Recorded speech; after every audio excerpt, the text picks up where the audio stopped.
he does a very effective job of speaking his mind. He does a very effective job of pointing out the big things that he said he was going to do that he's doing.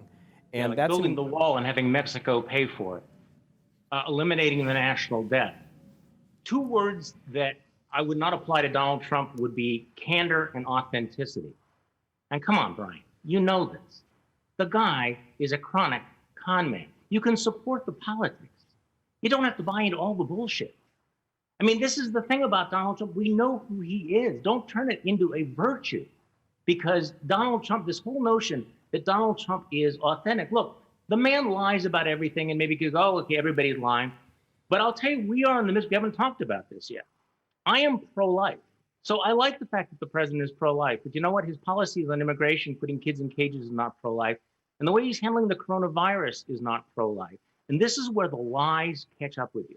And this is where the willingness to mislead, to spin, to push out fake information is not just bad character or unconventional. It is costing lives on a regular basis. We are sitting here and more than 200,000 Americans have died. There's 1 million people who've died worldwide, but 200,000 Americans have died. It may be 300 to 400,000 by January 1st, in part because this president did not tell us the truth about this pandemic, continues not to tell us the truth about this pandemic, and is putting his own political interests ahead of him.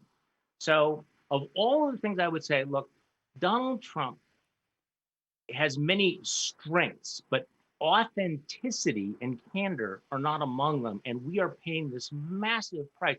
What will it take to have the reality check? What would happen if you had a president of the United States that lied about so many things and cost so many American lives? And what, we're going to sit here and go, yeah, the great thing about him is he's an honest guy. This is where I broke. I'm sorry. I can't. I wasn't able to go along with all of this stuff. You know, I'm not willing to sit here and look at a guy who's told 20,000 lies since he took office, and go, think about that Donald Trump I like. He just tells it like it is. No, he doesn't.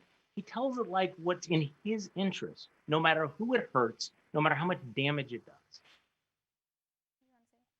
I guess I would just wonder, what you think of the people who are good, decent, wholesome people out there who listen to him and feel that his message connected. I mean, there are a lot of really good people in what is considered flyover country in most circles who hear what he has to say and feel that it resonates with them.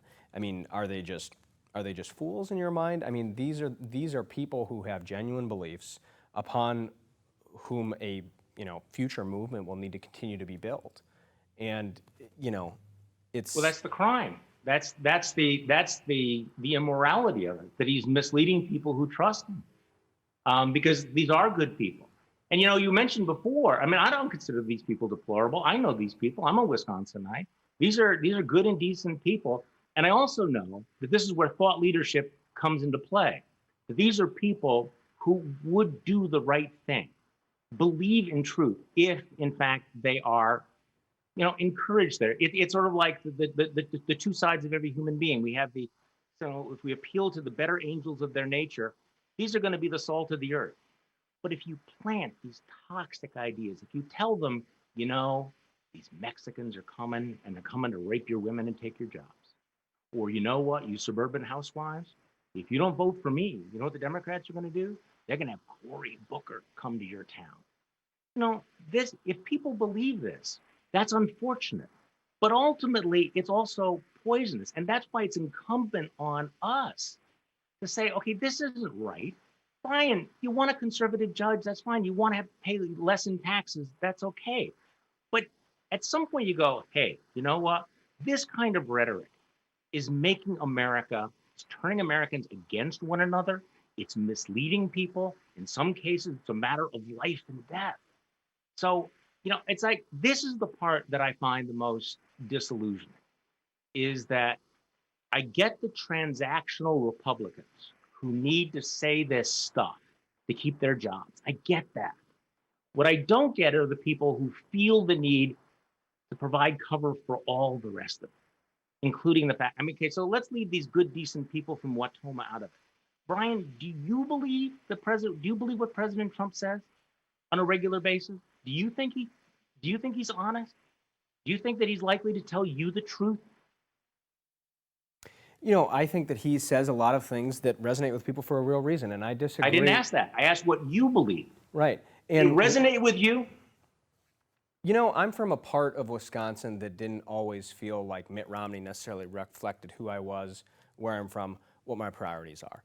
And there is a refreshing element to a president who is willing to be unconventional and willing to take on as many sacred cows as the president has. Give me an example. When he said that the Mexicans were going to pay for the wall, did you believe that? I'm not sure what you mean. Like, He said, we will build a wall and Mexico will pay for it. That resonated. Did you believe it? I mean, the things that appealed to me about the candidacy were some of the more traditional values that you and I would agree with from the standpoint of taxes, rebuilding the military, those kinds of things. That wasn't really an issue that animated me. Did you believe him? Was he being honest? I don't know that because I don't know what's, you know, where he's coming from on it. I can't speak to know what's inside anybody's heart any more than you can. I think that that was a campaign promise that was going to be a difficult one to attain.